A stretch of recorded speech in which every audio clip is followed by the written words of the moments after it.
Halo, selamat pagi pemirsa TVR Parlemen dimanapun Anda berada. Berjumpa kembali tentunya dalam program TVR 09 bersama saya Alfat Rizky dan dengan rekan saya. Tentu saja bersama saya Anggun Oktarini. Ini apa kabar pemirsa nih, masih dalam suasana lebaran. Tentunya kita kini hadir kembali nih dalam 30 menit ke depan. Kami akan sajikan kepada Anda sejumlah berita nasional, khususnya dari sudut pandang DPR RI sebagai referensi Anda dalam memahami dinamika politik, hukum, ekonomi, sosial, dan juga budaya yang ada di Indonesia. Dan pemirsa TVR Parlemen, inilah TVR 09 selengkapnya.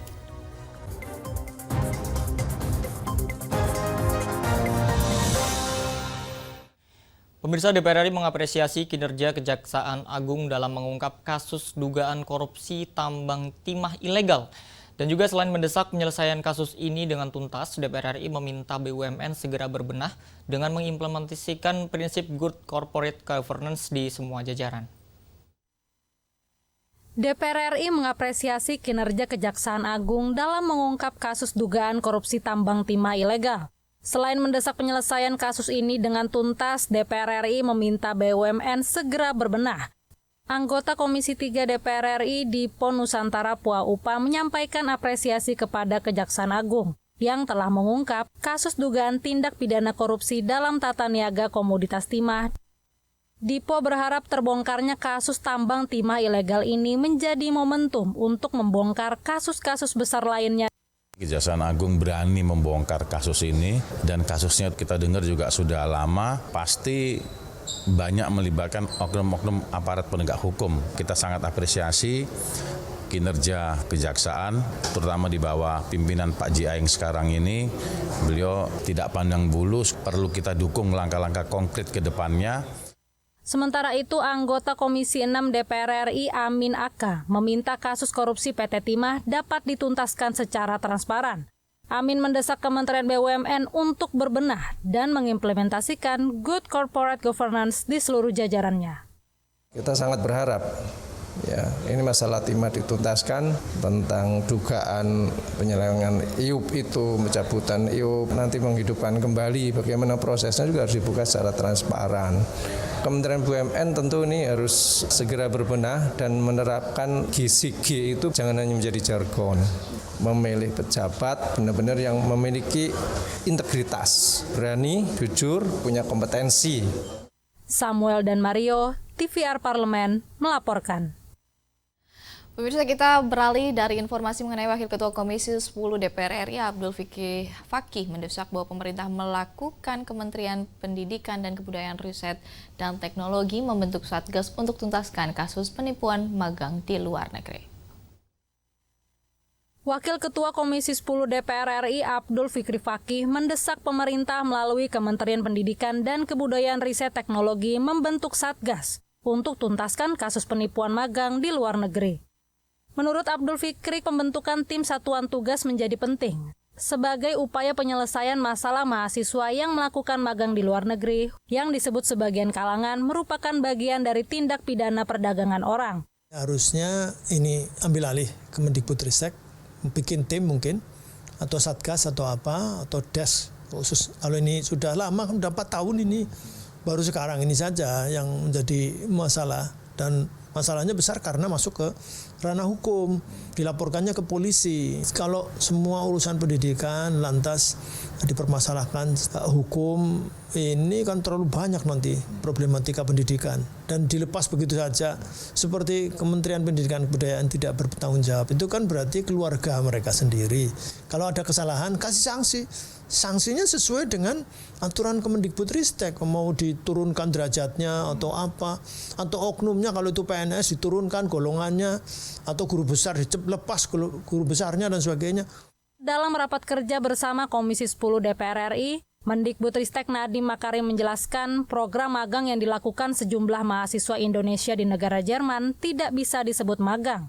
Pasalnya program tersebut secara resmi diselenggarakan pemerintah Jerman bagi para mahasiswa yang sedang libur kuliah dan ingin mencoba bekerja di Jerman. Sehingga dugaan TPPO di dalam kasus tersebut menjadi salah alamat. Panji dan Ade, TVR Parlemen, melaporkan. Pemirsa, anggota Komisi 6 DPR RI Rieke Diah Pitaloka menegaskan terungkapnya korupsi timah oleh Kejaksaan Agung menjadi momentum untuk mengembalikan peran BUMN sebagai tulang punggung ekonomi kerakyatan. Tentu saja informasinya akan kami hadirkan sesaat lagi. Tetap bersama kami di TVR 09.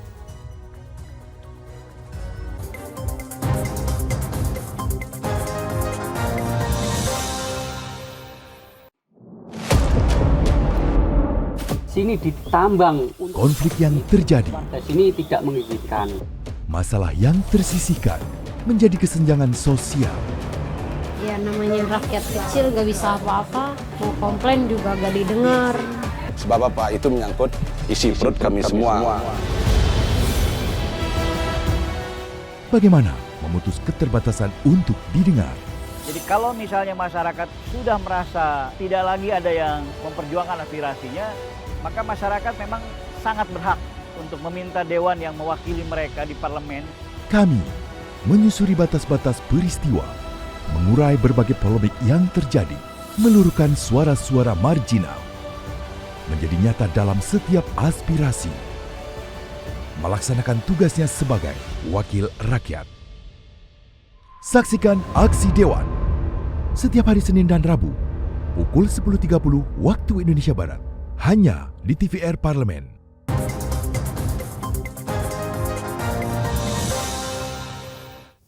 Pemirsa, masih bersama kami di TVR 09.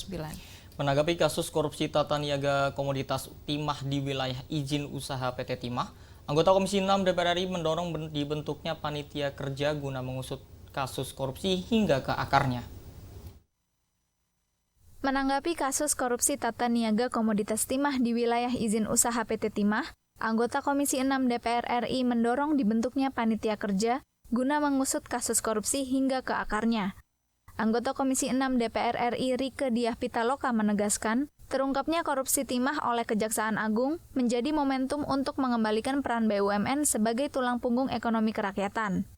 Terlebih, BUMN seharusnya menjalankan amanah konstitusi sesuai Undang-Undang Dasar 1945 Pasal 33, di mana kekayaan alam nasional harus dikelola dengan baik serta dimanfaatkan untuk kemakmuran rakyat.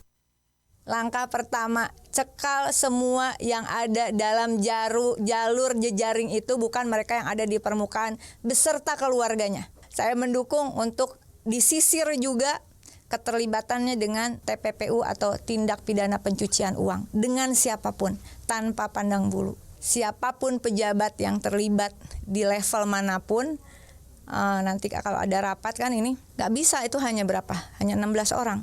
Sekian tahun dengan kemudian berganti-ganti. Pejabat yang dulu emang nggak approve. Kasus timah ini menjadi momentum untuk mengembalikan kembali BUMN sebagai backbone ekonominya rakyat, bukan menjadi tulang punggung ekonomi segelintir orang. Dalam kasus korupsi timah, Kejaksaan Agung telah menetapkan 16 tersangka dan telah menyita barang bukti yakni dokumen dan harta kekayaan dari para tersangka. Sementara kerugian negara akibat korupsi tersebut mencapai 271 triliun rupiah. Mario, TVR Parlemen, melaporkan. Pembangunan jalan tol Jakarta Cikampek ataupun Japek 2 Selatan, ya ini menghubungkan jalan tol lingkar luar Jakarta dan jalan tol Purbalenyi sampai dengan Purwakarta diharapkan mampu meningkatkan perekonomian masyarakat setempat. Pembangunan jalan tol Jakarta Cikampek atau Japek 2 Selatan, yakni yang menghubungkan jalan tol lingkar luar Jakarta, jalan tol Purbalenyi, sampai Purwakarta, diharapkan mampu meningkatkan perekonomian masyarakat setempat. Anggota Komisi 5 DPR RI Sri Rahayu mengungkapkan, dengan biaya investasi sebesar 14,69 triliun rupiah untuk pembangunan tol Japek 2, seharusnya bisa memberikan manfaat kepada masyarakat dengan menyerap tenaga kerja dalam proses pembangunannya. Pembangunan rest area di sepanjang tol Japek 2 diharapkan tidak hanya diisi oleh para investor, namun juga melibatkan masyarakat. Selain itu, rest area di wilayah tersebut juga harus memiliki fasilitas yang lengkap dan terawat. Oleh karena itu, gimana caranya menjaga kualitasnya untuk pembangunan jalan ini supaya dengan biaya yang cukup tinggi ini akan mampu memberikan manfaat, dan tentunya harapan kita tidak cepat rusak meskipun itu dipakai oleh banyak orang. Dengan adanya rest area ini jangan hanya untuk kepentingan orang-orang tertentu, terutama pengusaha-pengusaha yang sudah cukup banyak duit yang memang investasi di situ, tetapi menurut saya orang-orang daerah yang memang perlu dilibatkan supaya orang-orang daerah juga bisa mendapatkan manfaat dari adanya jalan tol yang dibangun itu, tidak hanya jadi penonton tetapi bagaimana bisa atau mampu meningkatkan perekonomian bagi mereka. Diketahui proyek strategis nasional Jalan Tol Japek 2 Selatan membentang sepanjang 64 km yang melintasi Kota Bekasi, Karawang, dan Kabupaten Purwakarta. Pembangunan jalan tol harus memiliki kualitas konstruksi yang kuat mengingat penggunaannya yang akan masif. Dari Purwakarta, Fitian Aunilah, TVR Parlemen, melaporkan. Pemirsa, anggota Komisi 6 DPR RI mendesak PT Pupuk Indonesia untuk segera memperbaiki regulasi dan pendistribusian pupuk bersubsidi, sehingga penyebaran pupuk kepada petani dapat tepat sasaran dan juga tepat waktu. Anggota Komisi 6 DPR RI mendesak PT Pupuk Indonesia segera perbaiki regulasi dan pendistribusian pupuk bersubsidi, sehingga penyebaran pupuk kepada petani dapat tepat sasaran dan tepat waktu. Menteri Pertanian telah menambahkan alokasi pupuk bersubsidi sebesar 28 triliun rupiah dengan total alokasi sebesar 54 triliun rupiah, sehingga dapat menambah jumlah pupuk bersubsidi dari 4,7 juta ton menjadi 9,5 ton di tahun 2024.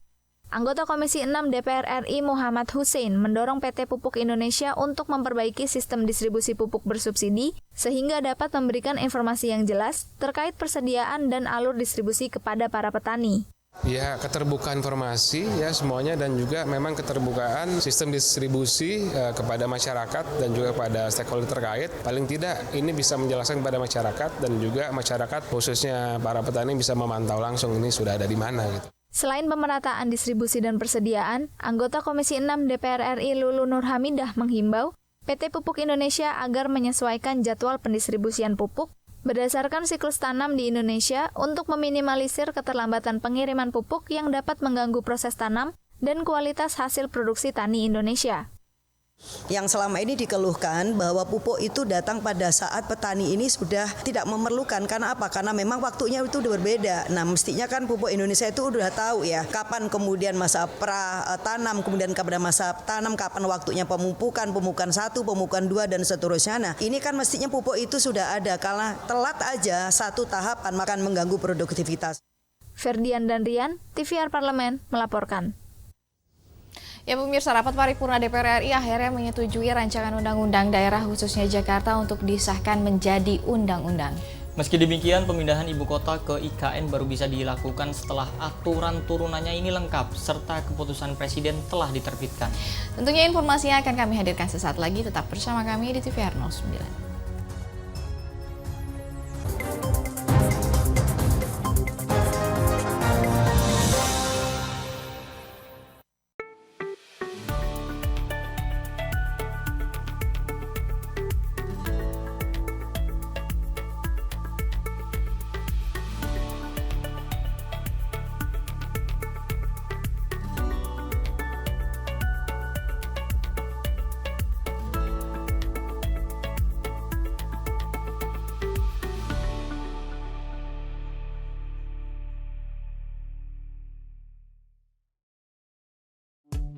DPR RI memiliki fungsi diplomasi dalam menjalankan politik luar negeri sesuai dengan pasal 116 Undang-Undang MD3. Kontribusi aktif BKSAP DPR RI memainkan peranan penting dalam memenangkan persaingan global melalui IPU, IPA, IPPF, IPA, dan PUIK. BKSAP memiliki komitmen yang tinggi dalam krisis kemanusiaan dunia. Fungsi diplomasi dijalankan untuk mendukung upaya pemerintah dalam melaksanakan politik luar negeri.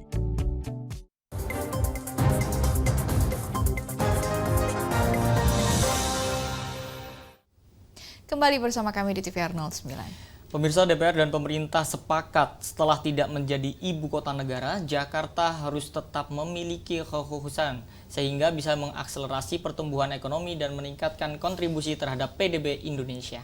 Perkembangan Jakarta tidak bisa lepas dari wilayah penyangga sehingga dibutuhkan sinkronisasi perencanaan dan pembangunan. Dan pemirsa, saksikan informasi mengenai hal ini yang telah dirangkum dalam Lensa Parlemen untuk Anda.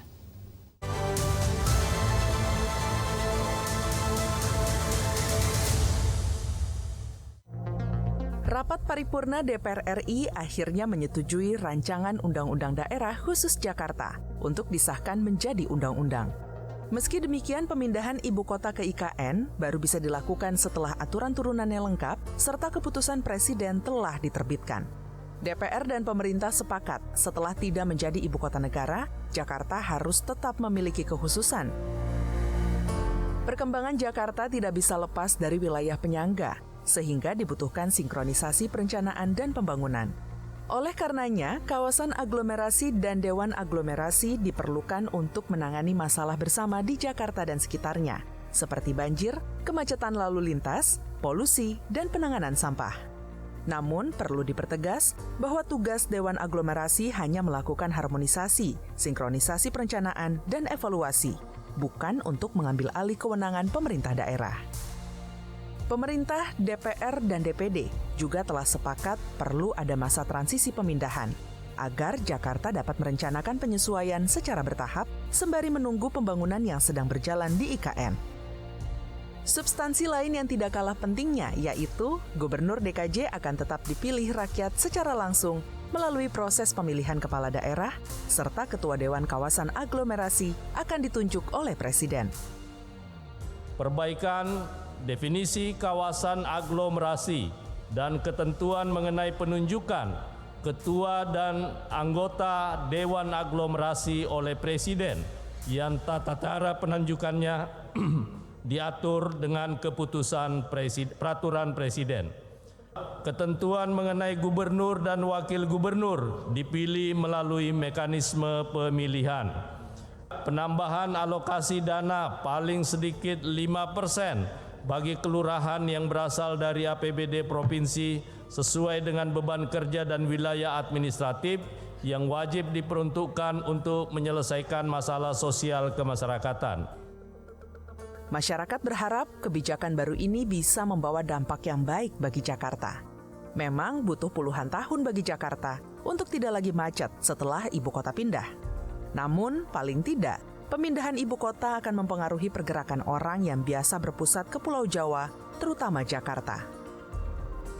Pemerintah pusat tidak boleh melupakan jasa besar Jakarta terhadap Republik ini. Dan tentunya masyarakat Betawi sebagai orang asli Jakarta yang telah mewakafkan wilayahnya selama puluhan tahun dengan segala pengorbanan yang tidak ringan.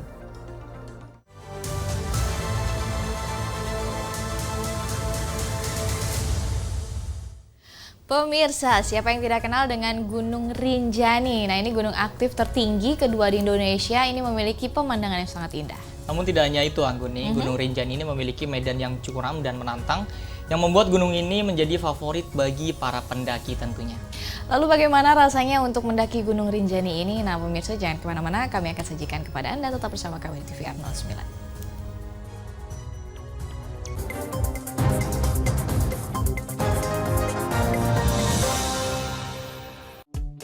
DPR RI memiliki fungsi diplomasi dalam menjalankan politik luar negeri sesuai dengan pasal 116 Undang-Undang MD3. Kontribusi aktif BKSAP DPR RI memainkan peranan penting dalam memenangkan persaingan global melalui IPU, IPA, IPPF, AIPA, dan PUIK. BKSAP memiliki komitmen yang tinggi dalam krisis kemanusiaan dunia. Fungsi diplomasi dijalankan untuk mendukung upaya pemerintah dalam melaksanakan politik luar negeri.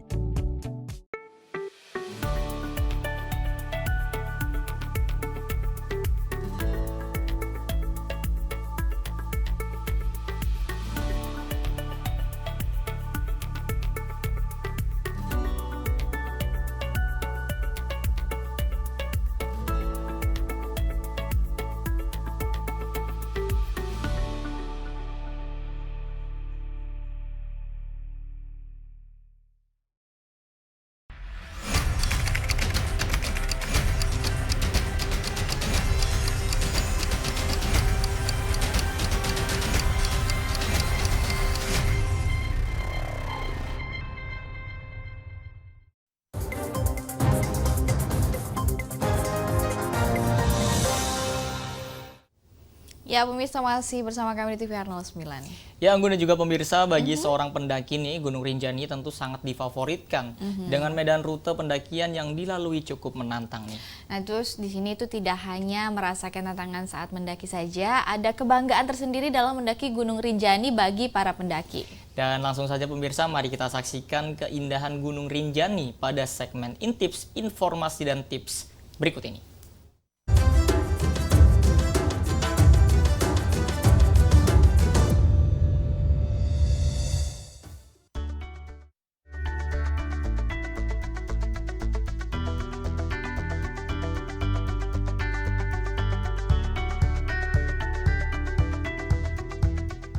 Halo pemirsa TVR Parlemen. Kali ini pemirsa TVR Parlemen kita ajak berjalan-jalan yang agak berat nih. Yuk sama-sama kita ikuti pendakian ke gunung paling indah di Indonesia, Gunung Rinjani. Gunung Rinjani adalah gunung yang berlokasi di Pulau Lombok, Nusa Tenggara Barat. Gunung yang merupakan gunung berapi kedua tertinggi di Indonesia dengan ketinggian 3.726 meter di atas permukaan laut. Secara administratif, gunung ini berada dalam wilayah 3 kabupaten, yakni Lombok Timur, Lombok Tengah, dan Lombok Utara.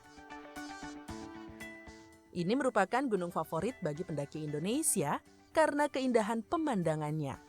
Gunung ini merupakan bagian dari Taman Nasional Gunung Rinjani yang memiliki luas sekitar 41.000 hektar.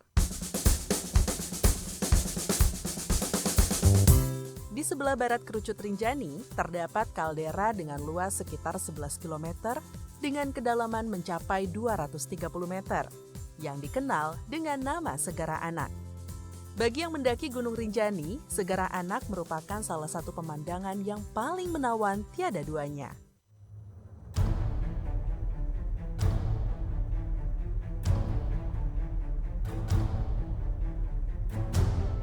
Kegiatan mendaki ke puncak Gunung Rinjani merupakan salah satu objek wisata yang menjadi andalan di kawasan Taman Nasional Gunung Rinjani.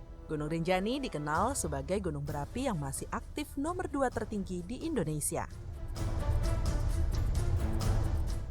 Puncak Gunung Rinjani merupakan tujuan sebagian besar para petualang dan pecinta alam yang mengunjungi kawasan ini. Karena apabila telah berhasil mencapai puncak, itu merupakan suatu kebanggaan tersendiri. Summit Attack atau perjalanan ke puncak biasa dilakukan pada pukul 3 dini hari untuk mencari momen matahari terbit. Perjalanan menuju puncak tergolong berat karena melalui bibir kawah yang curam. Medan pasir, batu, tanah membuat banyak pendaki hampir menyerah jika tidak disiapkan dengan matang. Namun, begitu tiba di puncak, kebanggaan akan terasa. Karena berhasil melalui medan yang berat dengan panorama perjalanan yang sangat memikat.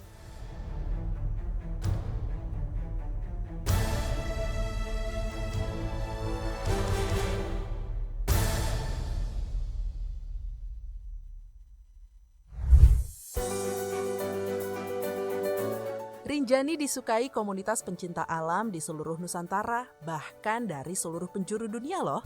Pemirsa bisa memilih rute sembalun yang agak panjang namun lebih panas karena melalui padang savana yang terik.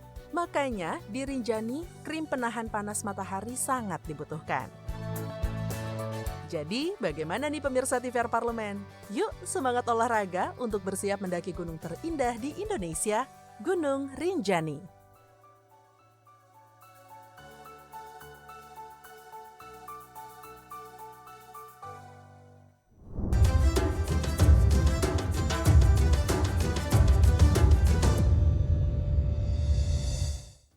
Pemirsa, informasi tadi sekaligus menutup jumpa kita pagi ini dan di penghujung acara tentu kami menginformasikan kepada Anda bahwa saat ini DPR RI sedang memasuki masa reses.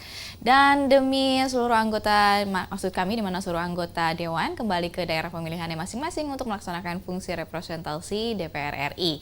Tentunya di sini menyerap dan menindaklanjuti serta memberikan pertanggungjawaban kepada konstituen di daerah pemilihannya. Dan tentunya pemirsa, meskipun sedang masa reses, Anda tetap dapat menyaksikan siaran kami secara langsung di TVR Parlemen.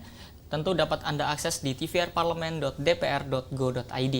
Nah, pemirsa TVR Parlemen, demikianlah TVR 09 edisi pagi hari ini. Segenap kru TVR Parlemen yang bertugas mengucapkan terima kasih telah menyaksikan kami di TVR 09. Saya Angga Naktarini dan rekan saya Syalfat Rizky. Pemirsa, sampai berjumpa kembali di TVR 09 selanjutnya. TVR Parlemen, Referensi Indonesia.